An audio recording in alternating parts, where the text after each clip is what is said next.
Mummy, पापा कब घर आएंगे? किट्टू ने सवाल किया। मम्मी ने अब की बार थोड़ा और जोर से कहा, किट्टू कहाँ ना, इस पर पापा समुद्र में लंबे समय तक रहेंगे। किट्टू के पापा एक चैनल के लिए समुद्र के अंदर के फ़ोटो खींचने का काम करते थे। किट्टू को जब वह बताते कि उन्होंने समुद्र के अंदर एक बड़ी सी मछली के पेट में हजारों रंग बिरंगी मछलियों को तैरते देखा है, तो किट्टू की आंखें आश्चर्य से फटी की फटी रह जाती थी। किट्टू का मन था कि एक बार वह भी पापा के साथ समुद्र के अंदर की दुनिया को देखने चले। पापा ने कहा था कि जब वह 12 साल का हो जाएगा तब उसे अपने साथ ले जाएंगे।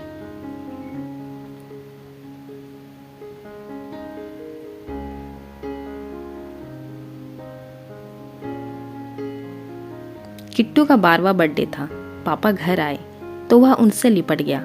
अगले दिन पापा फिर जाने लगे तो वह उनके पीछे ही पड़ गया। आपने प्रॉमिस किया था मुझे साथ लेकर जाएंगे, पापा ने समझाया। किट्टू, इस बार मैं जिस काम से जा रहा हूँ तुम्हें नहीं ले जा सकता।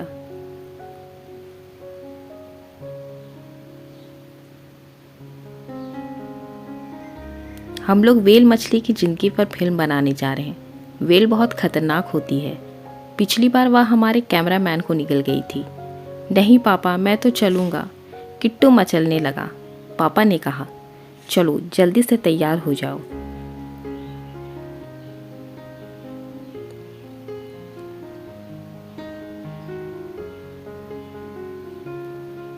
किट्टू जोश में तैयार हो गया।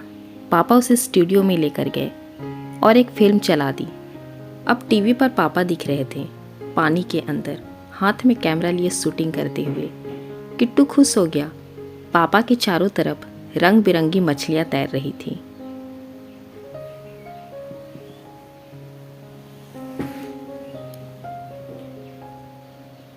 कुछ मछलियों को देखकर ऐसा लगा जैसे वे पापा के साथ खेल रही हों। किट्टू हंसने लगा। एक तरफ नीले और हरे रंग का एक पौधा था। पापा ने उसे हाथ लगाया तो एक झटके में हजारों छोटी छोटी मछलियां उछलकर अंदर से निकली और एक झटके में गायब हो गई।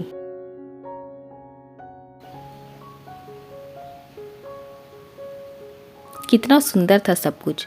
किट्टू मगन होकर देख ही रहा था कि एक तरफ से एक भयानक से दिखने वाली एक बड़ी मछली आई। वह पापा का एक हाथ पकड़कर खींचने लगी। पापा 10 से छटपटाने लगे। एक क्षण को लगा जैसे मछली पापा को खा जाएगी।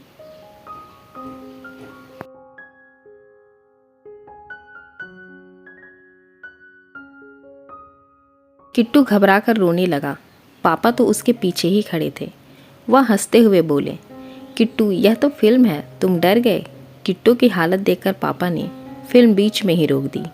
रात को सपने में भी किट्टू ने यही देखा कि एक बड़ी सी व्हेल मछली पापा को निगल गई।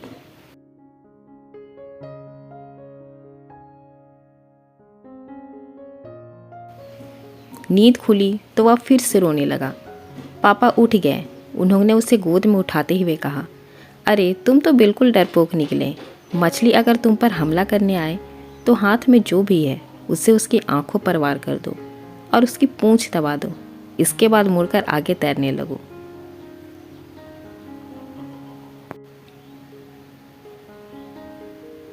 बड़ी मछलियां अपना संतुलन खोने के बाद तेजी से भाग नहीं पाती हैं।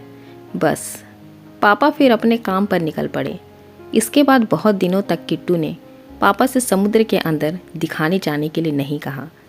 अगले साल पापा पूरे परिवार के साथ क्रूज से यूरोप घूमने निकले।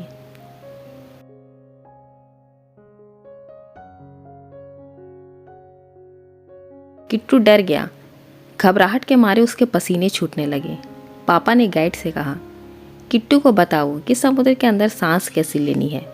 मैं इसकी फ़ोटो खींचूंगा। किट्टू ने धीरे से कहा, पापा मेरी तबीयत ठीक नहीं लग रही, फिर किसी दिन चलें।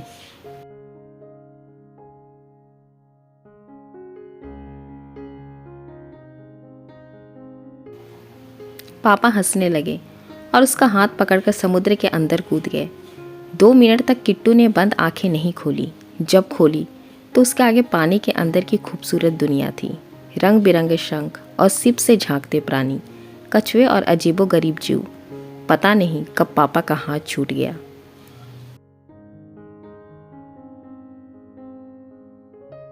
और किट्टू तैरने लगा। पापा उसकी फ़ोटो खींच रहे थे। किट्टू तैरते तैरते एक चट्टान के पीछे पहुंचा। टेक लगाकर वह मछलियों को उछलते कूदते देखने लगा। अचानक उसने पाया कि चट्टान खिसकने लगी है। चट्टान की 2 आँखें। ओह, यह तो बड़ी मछली है।